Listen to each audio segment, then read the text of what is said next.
Hi friends, ಬಂದು ಇವತ್ತಿನ ಆಸೆ ಎಪಿಸೋಡ್ ನೋಡ್ಕೊಂಬರೋಣ. ಈ ಕಡೆ ಮೀನಾ ಮನೆಯೆಲ್ಲ ನೀಟಾಗಿ ಕರ್ಟನ್ಸ್ ಎಲ್ಲ ಹಾಕಿ ನೀಟಾಗಿ ಡೆಕೋರೇಷನ್ ಮಾಡಿರ್ತಾಳೆ. ಅದೇ ಟೈಮ್ಗೆ ಈ ಕಡೆ ಶಾಂತಿ ಬರ್ತಾಳೆ. ಇದೇನಿದು ಮನೆಯೆಲ್ಲ ಕರ್ಟನ್ಸ್ ಹಾಕ್ಕೊಂಡಿದ್ಯಾ, ಅದು ನಿನ್ನ ರೂಮ್ ಹತ್ರ ನೀನು ಮಲ್ಕೊಳೋ ಜಾಗದ ಹತ್ರ ಮಾತ್ರ ಕರ್ಟನ್ಸ್ ಹಾಕ್ಕೊಂಡಿದ್ಯಾ ಅಂಥೇಳಿ ಅಂತಾರೆ. ಇದೇ ದುಡ್ಡಿಗೆ ನೀನು ಮನೋಜ್ಗೆ ಒಂದು ಶರ್ಟು ಪ್ಯಾಂಟ್ ತೊಗೊಂಬರೋಕ್ಕಾಗೋದಿಲ್ಲ ಅಂತಂದಾಗ ಈ ಕಡೆ ರಂಗನಾಥ್ ಬರ್ತಾನೆ. ಅದೇನಕ್ಕೆ ಅವನು ತೊಗೊಂಬರ್ಬೇಕು, ಅವನೇನು ಇಲ್ದಿರೋನೋ ಪರದೇಸಿನ, ಅವ್ನಿಗೇನು ಬಟ್ಟೆಗಳೆಲ್ಲ ಹಾಕ್ಕೊಳ್ಳೋದಕ್ಕೆ, ಏನೋ ಪಾಪ ಅವ್ರ ರೂಮ್ ಮೇಲೆ ಚೆನ್ನಾಗಿ ಕಾಣಲಿ ಅಂತೇಳಿ ಡೆಕೋರೇಷನ್ ಮಾಡಿದ್ದಾರೆ. ಮಂಚದ ಮೇಲೆ ಇರೋಕ್ಕೆ ಬೆಡ್ಶೀಟ್ ಎಲ್ಲ ಏನಂದರೆ ಏನೂ ಇಲ್ಲ, ಅದರಲ್ಲೇ ಜೀವನ ಮಾಡ್ತಾಯಿದ್ರೆ ನಿನಗೇನು ಅನ್ಸೋದೇ ಇಲ್ವಾ ಅಂತೇಳಿ ಅಂದಾಗ, ಹೌದ್ರಿ ಅವಳೇನು ಮಾಡಿದ್ರು ಕರೆಕ್ಟೇ ಅಲ್ವಾ ನಿಮಗೆ, ಇನ್ನೂ ಬೇಕಂದರೆ ನಾವು ಸಗಣಿ ಸಾರಿಸಿ ಇನ್ನೂ ಬೇಕಂದರೆ ಎಲ್ಲ ನನ್ನ ಕೈಯಲ್ಲೇ ಮಾಡಿಸ್ಬಿಡ್ತೀರ ಅಂಥವ್ರು ನೀವು ಅಂತೇಳಿ ಈ ಕಡೆ ಶಾಂತಿ ಅಂತಾಳೆ.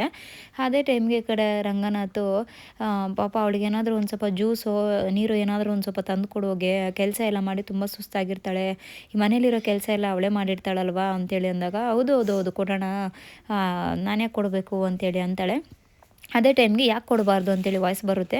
ಇದೇನಿದು ವಾಯ್ಸ್ ಹಿಂಗೆ ಬರ್ತಾಯಿದೆ ಅಂತೇಳಿ ನೋಡಿದ್ರೆ ಈ ಕಡೆ ಅಜ್ಜಿ ಅವರ ಅತ್ತೆ ಬಂದಿರ್ತಾರೆ, ಶಾಂತಿ ಅವ್ರ ಅತ್ತೆ. ಅದು ನೋಡಿದ ತಕ್ಷಣ ಅಯ್ಯೋ ಅತ್ತೆ ಹೆಂಗಿದ್ದೀರಾ, ಆರೋಗ್ಯ ಎಲ್ಲ ಹೆಂಗಿದೆ ಅಂತೇಳಿ ಅಂತಾರೆ. ಏನು ಮಾತಾಡಿದ್ರಣ ಬಂದ ತಕ್ಷಣವೇ ಮೀನಾ ಮತ್ತು ಸೂರ್ಯನ ಇಬ್ಬರನ್ನೂ ತಬ್ಕೊಂಡು ಅಜ್ಜಿ ಚೆನ್ನಾಗಿದ್ದೀರಾ ಅಜ್ಜಿ ಅಂತೇಳಿ ಮಾತಾಡಿಸ್ತಾಳೆ. ಸರಿ ಆಯಿತು ಅಂತ ಹೇಳಿದಾಗ, ಏನೇ ಹೆಂಗೆ ಇದೆಯಾ ಭಯೋತ್ಪಾದಕೆ ಅಂತೇಳಿ ಅಂತಾರೆ. ಅಯ್ಯೋ ಒಳ್ಳೆ ತುಂಬ ಹೆಸರು, ತುಂಬ ಚೆನ್ನಾಗಿದೆ ಅಂತೇಳಿ ಅಂತಾನೆ ರಂಗನಾಥು. ಅತ್ತೆ ನನಗೆ ಮದುವೆ ಆಗಿದೆ, 3 ಜನ ಸೊಸೆಯಂದ್ರಿದ್ದಾರೆ, 3 ಮಕ್ಕಳಿದ್ದಾರೆ, ಅವ್ರ ಮುಂದೆ ದಯವಿಟ್ಟು ಮರ್ಯಾದೆ ಕೊಟ್ಟು ಮಾತಾಡಿ, ಅವ್ರೇನು ಅನ್ಕೊತಾರೆ, ನಾನು ಮರ್ಯಾದೆ ಎಲ್ಲ ತೆಗಿತಾ ಇದ್ದೀರಾ ನೀವು ಅಂತೇಳಿ ಅಂತಾರೆ. ಹೌದೌದು ನಿಲ್ಸೆ, ಹೋಗಿ ಕುಡಿಯೋಕೆ ನೀರು ಎತ್ಕೊಬಾ ಅಂತ ಹೇಳ್ತಾರೆ. ಅದಕ್ಕೆ ಮೀನಾಗಿ ಕುಡಿಯೋಕೆ ನೀರು ಎತ್ಕೊಬ ಅಂದಾಗ, ಅವಳಿಗೆಲ್ಲ ನಿನಗೆ ಹೇಳಿದ್ದು ನಾನು ನಿಮ್ಮ ಅತ್ತೆ, ಹೋಗಿ ನೀರು ಎತ್ಕೊಬ ಅಂದಾಗ, ಅತ್ತೆ ನೀವು ನನಗತ್ತೆ, ನಾನು ಇವಳಿಗತ್ತೆ, ಅದಕ್ಕೆ ಇವಳಿಗೆ ಹೇಳ್ತಿದ್ದೀನಿ ಅಂತಾರೆ. ಇಲ್ಲ ನಂಗೆ ನೀನೇ ನೀರು ತೊಗೊಂಬರ್ಬೇಕು ಅಂತೇಳಿ ಅಂದಾಗ, ಸರಿ ಆಯಿತು ಅಂಥೇಳಿ ಈ ಕಡೆ ಶಾಂತಿನೂ ಸಹ ನೀರು ಎತ್ಕೊಂಬರೋಕ್ಕೆ ಒಳಗಡೆ ಹೋಗ್ತಾಳೆ. 20 ವರ್ಷ ಸಕ್ಕರೆನ ಎತ್ಕೊಂಡು ಹೋಗ್ಬಿಟ್ಟು ಈ ಕಡೆ ಲಚ್ಚಿ ಮನೇಲಿ ಬಿಟ್ಬಿಡ್ಬೇಕು, ತುಂಬ ಚೆನ್ನಾಗಿರ್ತೈತೆ ಅಂತೇಳಿ ಅಂತಾರೆ. ಅದೇ ಟೈಮ್ಗೆ ಈ ಕಡೆ ಶಾಂತಿ ಅಲ್ಲಿಂದ ನೀರು ಎತ್ಕೊಂಡು ಬರ್ತಾಳೆ. ತೊಗೊಳ್ಳಿ ಅತ್ತೆ ನೀರು ಕುಡೀರಿ ಅಂಥೇಳಿ ಕೊಡ್ತಾಳೆ. ನನಗಲ್ಲಮ್ಮ ನೀರು, ಆ ಕಡೆ ಮೀನಾಗೆ ಕೊಡು ಅಂತ ಹೇಳ್ತಾರೆ. ಮೀನಾಗೆ ನಾನು ಯಾಕೆ ಕೊಡಬೇಕು ಅಂದಾಗ, ಹೌದು ಮೀನಾಗೆ ಕೊಡೆ, ಮೀನಾಗಂತಲೇ ನಾನು ನೀರು ತರಿಸಿದ್ದು ಅಂತೇಳಿ ಅಂತಾರೆ.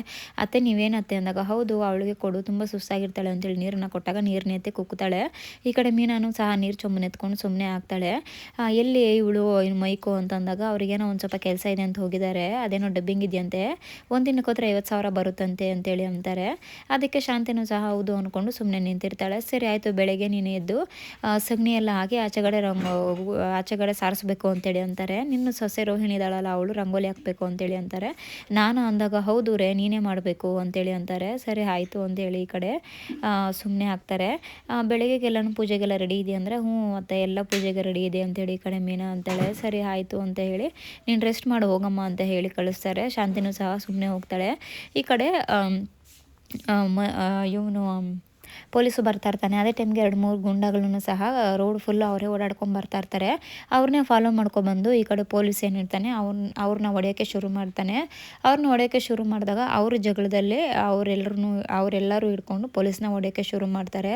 ಅದೇ ಜಾರಿಯಲ್ಲಿ ಹೋಗ್ತಾ ಇರುವಂತಹ ಸೂರ್ಯ ಅದನ್ನು ನೋಡ್ತಾನೆ. ಇದೇನಿದು ಇವ್ರನ್ನ ಹೊಡಿತಾ ಇದ್ದಾರೆ ಅಂತೇಳಿ ಅಲ್ಲಿಂದ ಬಂದು ಇವ್ರನ್ನೆಲ್ಲರನ್ನೂ ರಕ್ಷಣೆ ಮಾಡಿ ಹೊಡೆಯೋಕ್ಕೆ ಶುರು ಮಾಡ್ತಾನೆ. ಅಲ್ಲಿರೋರ್ನೆಲ್ಲರೂ ಹೊಡೆದು ಸರಿಯಾಗಿ ಬುದ್ಧಿ ಕಲಿಸ್ತಾನೆ. ಈ ಕಡೆ ಪೊಲೀಸ್ಗೆ ತುಂಬ ರಕ್ತ ಬರ್ತಾ ಇರುತ್ತೆ, ತುಂಬ ಜೋರಾಗಿ ಹೊಡೆದಿರ್ತಾರೆ. ಅಯ್ಯೋ ರಕ್ತ ಬರ್ತಾಯಿದೆ ಬನ್ನಿ ಸ್ಟೇಷನ್ಗೆ ಹೋಗೋಣ ಅಂತೇಳಿ ಅಂತಾನೆ.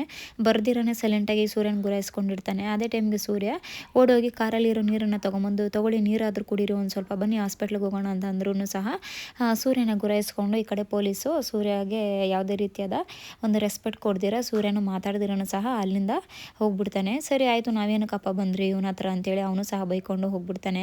ಈ ಕಡೆ ಕ್ರಿಶ್ ಹತ್ರ ಕುತ್ಕೊಂಡು ಮಾತಾಡ್ತಾ ಇರ್ತಾರೆ. ರೋಹಿಣಿ ಫ್ರೆಂಡು, ನೀನು ಅಲ್ಲೇ ಓದಬೇಕು ಅಂದಾಗ, ಇಲ್ಲ ನನಗೆ ಓದೋಕ್ಕೆ ಇಷ್ಟ ಇಲ್ಲ, ನಾನು ಅಲ್ಲಿ ಓದೋದಿಲ್ಲ ಅಂತೇಳಿ ಹಠ ಮಾಡ್ತಾನೆ. ಯಾಕೆ ಕ್ರಿಶ್ ಈ ಥರ ಹಠ ಮಾಡ್ತಾ ಇದ್ದೀಯ, ಯಾಕೆ ನಾನು ಹೊಟ್ಟೆ ಉರಿಸ್ತಾ ಇದೆಯಾ ಅಂತ ಹೊಡೆಯೋಕೆ ಹೋಗ್ತಾಳೆ ರೋಹಿಣಿ. ಏನು ಹೊಡಿತಾ ಇದ್ದೆ ಅವನ್ನ, ಹೊಡಿಬೇಡ ಅಂತ ಹೇಳಿ ಅಂತಾರೆ. ಎಲ್ಲ ಮಕ್ಕಳ ಥರನೇ ಅವನಿಗೂ ಸಹ ಅಮ್ಮ ಜೊತೆಲಿರಬೇಕು ಅಂತ ಆಸೆ ಇರುತ್ತೆ, ಯಾಕೆ ಆ ಥರ ಹೊಡಿತಾ ಇದೆಯಾ ಅಂತೇಳಿ ಅಂತಾರೆ. ನೀನು ಈ ಥರ ಕೋಪ ಮಾಡಿಕೊಂಡ್ರೆ ಹೇಗೆ, ನೀ ಎಲ್ಲ ಮಕ್ಕಳ ಥರನೇ ಅವನಿಗೂ ಒಂದು ಆಸೆ ಇದೆಯಲ್ವಾ ಅಂತೇಳಿ ಅಂದಾಗ, ಏನು ಮಾಡೋದು ನಾನು ಹಣೆ ಬರ ಸೇರಿಲ್ಲ, ನೀನು ಈ ರೀತಿ ಹಠ ಮಾಡಿದ್ರೆ ಅಜ್ಜಿ ಹೋದಂಗೆ ನಾನು ಎಲ್ಲಾದರೂ ದೂರ ಹೋಗ್ಬಿಡ್ತೀನಿ ಕ್ರಿಶ್ ಅಂತೇಳಿ ಅಂತಾರೆ. ಇಲ್ಲಮ್ಮ ದಯವಿಟ್ಟು ಅರ್ಥ ಮಾಡ್ಕೊಮ್ಮ, ನನಗೆ ಆ ಸ್ಕೂಲ್ ಇಷ್ಟ ಇಲ್ಲಮ್ಮ ಪ್ಲೀಸ್ ಅಮ್ಮ ಅಂತೇಳಿ ಎಷ್ಟೇ ರಿಕ್ವೆಸ್ಟ್ ಮಾಡಿದ್ರು ಕೇಳೋದೇ ಇಲ್ಲ. ಸರಿ ಅಂತೇಳಿ ರೋಹಿಣಿ ಎತ್ಕೊಂಡು ಕುತ್ಕೊಂಡ್ಬಿಡ್ತಾಳೆ. ಈ ಕಡೆ ಅವ್ರ ಫ್ರೆಂಡು ನೋಡು ನಿನ್ನಿಂದ ನಿಮ್ಮಮ್ಮ ಅಳ್ತಾ ಇದ್ದಾರೆ, ಆ ಥರ ಹಠ ಮಾಡ್ಬಾರ್ದಲ್ವ ಕ್ರಿಶ್ ಅಂತೇಳಿ ಅಂತಾರೆ.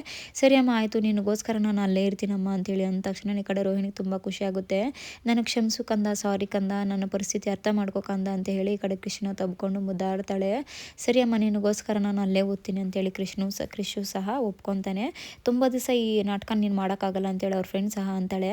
ಈ ಕಡೆ ಸೂರ್ಯ ಮೀನಿಬ್ರು ಡೆಕೋರೇಷನ್ ಮಾಡ್ತಾ ಇರ್ತಾರೆ. ಡೆಕೋರೇಷನ್ ಮಾಡ್ತಾ ಈ ಕಡೆ ಸೂರ್ಯ ಮೀನಮ್ಮ ಎಲ್ಲ ಮುಗಿತಲ್ವ ಡೆಕೋರೇಷನು ಅಂತೇಳಿ ಅಂತಾರೆ.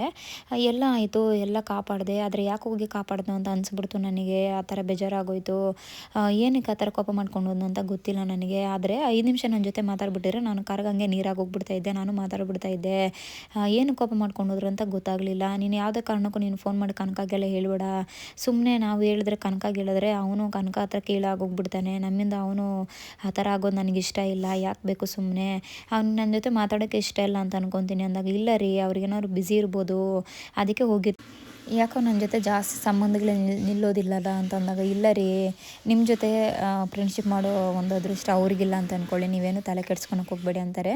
ಸರಿ ಕನಕಾಗೆ ಫೋನ್ ಮಾಡಿ ಕರೆದ ಪೂಜೆಗೆ ಅಂದಾಗ, ಹ್ಞೂ ರೀ ಕರೆದಿದ್ದೀನಿ, ಇನ್ನೊಂದು ಸಲ ಫೋನ್ ಮಾಡಿ ಕರಿತೀನಿ ಅಂತಾರೆ. ಯಾವುದೇ ಕಾರಣಕ್ಕೂ ಇದ್ರ ಬಗ್ಗೆ ಎಲ್ಲ ಏನು ಹೇಳ್ಬೇಡ, ಅವ್ರಿಗೂ ಬೇಜಾರಾಗಿರುತ್ತೆ ಅಂತೇಳಿ ಅಂತಾರೆ. ಸರಿ ಆಯಿತು ರೀ, ಖಂಡಿತವಾಗ್ಲೂ ನಾನು ಏನು ಹೇಳೋದಿಲ್ಲ ಅಂತೇಳಿ ಈ ಕಡೆ ಇವರು ಸಹ ಅಂತಾರೆ. ಅದಾದಮೇಲೆ ನಾನೇ ಮಾತಾಡ್ಬಿಡ್ತಾ ಇದ್ದೆ ಅಂತೇಳಿ ಅಂತಾರೆ. ಸರಿ ಅಂತೇಳಿ ಸುಮ್ಮನೆ ಆಗ್ತಾರೆ. ತಲೆ ನೋವ್ತಾ ಇದೆ, ಒಂದೇ ಒಂದು ಮಾತ್ರೆ ಕೊಡಬೇಕು ಅಂತೇಳಿ ಅಂತಾರೆ. ಏನು ರೀ ಮಾತ್ರೆ ಅಷ್ಟೊಂದು ತಲೆ ನೋವ್ತಾ ಇದೆಯಾ ಅಂದಾಗ, ನನಗೊಂದು ಮುತ್ತು ಬೇಕು ಅಂತೇಳಿ ಅಂತಾರೆ. ಅವಳು ಸಹ ಸರಿ ಅಂತ ಹೇಳಿ ಅಲ್ಲಿಗೆ ಸುಮ್ಮನೆ ಹೋಗ್ತಾಳೆ. ಈ ಕಡೆ ಪೊಲೀಸು ಮನೆಗೆ ಹೋಗ್ಬೇಕಲ್ವ, ಏನಾದರೂ ಒಂದು ನೆಪ ಮಾಡ್ಕೊಂಡು ಮನೆಗೆ ಹೋಗಬೇಕು, ಇದನ್ನೇ ಒಂದು ನಾನು ಆಧಾರ ಮಾಡ್ಕೊಬೇಕು ಸೂರ್ಯ ವಿರುದ್ಧ ಅಂತ ಹೇಳಿ ಪೊಲೀಸು ಬ್ಯಾಂಡೇಜ್ ಎಲ್ಲ ಹಾಕ್ಕೊಂಡು ಮನೆಗೆ ಹೋಗ್ತಾನೆ. ರೀ ಏನಾಯಿತು ಅಂತ ಮನೇಲಿ ಎಲ್ಲರೂ ಕೇಳ್ತಾಯಿದ್ರು. ಏನೂ ಇಲ್ಲ ಕನಕ, ಯಾಕೆ ಸುಮ್ಮನೆ ನಿನಗೆ ಹೇಳಿದ್ರೆ ಬೇಜಾರು ಮಾಡ್ಕೊತೀಯ ಅಂತೇಳಿ ಅಂತಾರೆ. ನೀವು ಹೇಳಿಲ್ಲ ಅಂದ್ರೂ ಬೇಜಾರಾಗುತ್ತೆ ರೀ ನನಗೆ, ಹೇಳ್ರಿ ಮೊದಲು ಏನಾಯಿತು ಅಂತ ಅಂದಾಗ ನಡೆದಿರೋ ವಿಚಾರ ಎಲ್ಲ ಹೇಳ್ತಾನೆ. ಆ ರೌಡಿಗಳೆಲ್ಲರೂ ಹೊಡೆಯೋಕ್ಕೆ ಶುರು ಮಾಡಿದ್ರು ನನಗೆ. ಅದೇ ಟೈಮಿಗೆ ಸೂರ್ಯ ಬಂದ ಅಂತ ಹೇಳ್ತಾರೆ. ಅದೇ ಟೈಮ್ಗೆ ಅವರಮ್ಮ ಅದೆಂಗೆ ಹೊಡೆಯೋ ಟೈಮ್ಗೆ ಸೂರ್ಯ ಅಲ್ಲಿಗೆ ಬಂದರು ಅಂತ ಅಂದಾಗ, ಅವರು ರೌಡಿಗಳನ್ನ ಬಿಟ್ಟಿದ್ದೆ ಸೂರ್ಯಮ್ಮ ಅಂತ ಹೇಳಿ ಹೇಳ್ತಾರೆ. ಅದಕ್ಕೆ ಮನೆಯವರೆಲ್ಲ ಆಶ್ಚರ್ಯ ಆಗ್ತಾರೆ. ಏನು ರೌಡಿಗಳನ್ನ ಬಿಟ್ಟು ಓಡಿಸಿದಾನ ಅಂತೇಳಿ ಅಂತಾರೆ. ಹೌದು ರೌಡಿಗಳನ್ನ ಬಿಟ್ಟು ಓಡಿಸಿರೋದು, ಆ ರೌಡಿಗಳನ್ನ ಕಳಿಸಿರೋದೇ ಸೂರ್ಯ, ಕರ್ಕೊಂಬಂದಿರೋದು ಸೂರ್ಯ. ಅದು ಹೇಳಿದ್ರೆ ಕನಕಕ್ಕೆ ಬೇಜಾರಾಗುತ್ತೆ ಅಂತೇಳಿ ಸುಮ್ಮನೆ ಅದೇ ಅಂತೇಳಿ ಅಂತಾರೆ. ಇದೇನಿದು ಆ ರೌಡಿ ಇಂಥ ಕೆಲಸ ಎಲ್ಲ ಮಾಡ್ತಾನ, ಅಚ್ಚೆ ಹಿಂಗೆಲ್ಲ ಮಾಡ್ತಾರೆ ಅಂತ ಅಂದ್ಕೊಂಡಿರಲಿಲ್ಲ ಅಂತೇಳಿ ಪೊಲೀಸ್ ಅವರ ಅಮ್ಮ ತುಂಬ ಬೇಜಾರು ಮಾಡ್ಕೊತಾರೆ. ಈ ಕಡೆ ಕನಕನೂ ಸಹ ಸೂರ್ಯ ಒಂದ್ಸಲ ವಾರ್ನ್ ಮಾಡಿದ್ದ, ನಾನು ನಾಳೆ ದಿವಸ ಏನಾಗುತ್ತೆ ಏನಂತ ಗೊತ್ತಿಲ್ಲ ಅಂತೇಳಿ ಅದನ್ನೇ ನೆನೆಸ್ಕೊಂಡು ಸೂರ್ಯನೇ ಕಳಿಸಿದ್ದಾನೆ ಅಂತೇಳಿ ಕನಕನೂ ಸಹ ಫಿಕ್ಸ್ ಆಗಿ ಹೋಗ್ತಾಳೆ. ಕನಕನೂ ಸಹ ತುಂಬ ಬೇಜಾರಾಗಿ ಸ್ಟೈಲೆಂಟಾಗಿ ನಿಂತ್ಕೊಂಡ್ಬಿಡ್ತಾಳೆ, ಏನು ಮಾತಾಡಬೇಕಂತ ಗೊತ್ತೇ ಆಗೋದಿಲ್ಲ. ಅದೇ ಟೈಮ್ಗೆ ಈ ಕಡೆ ಮೀನಾ ಕಾಲ್ ಮಾಡಿ ಕನಕನ ಪೂಜೆ ಕರಿಬೇಕಂತೇಳಿ ಅದೇ ಟೈಮ್ಗೆ ಕಾಲನ್ನು ಮಾಡ್ತಾಳೆ. ಕನಕ ಮನೇಲಿ ಪೂಜೆ ಇಟ್ಕೊಂಡಿದ್ದೀರಿ, ನಿಮ್ಮ ಮನೆಯವರು ನೀನು ಎಲ್ಲರೂ ಬರಬೇಕು ಅಂತೇಳಿ ಅಂದಾಗ, ಇಲ್ಲಕ್ಕ ಮನೆಯವರೆಲ್ಲ ಬರೋಕ್ಕಾಗೋದಿಲ್ಲ, ನಾನು ಬರ್ತೀನಿ ಅಂತೇಳಿ ಅಂತಾರೆ. ನೀನು ಒಬ್ಬಳೇ ಯಾಕೆ ಬರ್ತೀಯ, ಅವ್ರನ್ನೆಲ್ಲ ಕರ್ಕೊಂಬಂದಾಗ ಅವರೆಲ್ಲ ಬರೋಕ್ಕಾಗೋದಿಲ್ಲ, ಅವ್ರಿಗೆ ತುಂಬ ಕೆಲಸ ಇದೆ, ಪೂಜೆ ಮಾಡಬೇಕಾಗಿರೋದು ನಾನಲ್ವಾ, ನಾನು ಬರ್ತೀನಿ ಅಂತೇಳಿ ಅಂತಾಳೆ. ಅಲ್ಲಿಗೆ ಇವತ್ತಿನ ಎಪಿಸೋಡ್ ಕಂಪ್ಲೀಟ್ ಆಗುತ್ತೆ. ಮುಂದಿನ ಎಪಿಸೋಡಲ್ಲಿ ಮೀಟ್ ಮಾಡೋಣ. ಬಾಯ್ ಬಾಯ್, ಸಬ್ಸ್ಕ್ರೈಬ್ ಮಾಡಿ, ಬಾಯ್ ಬಾಯ್.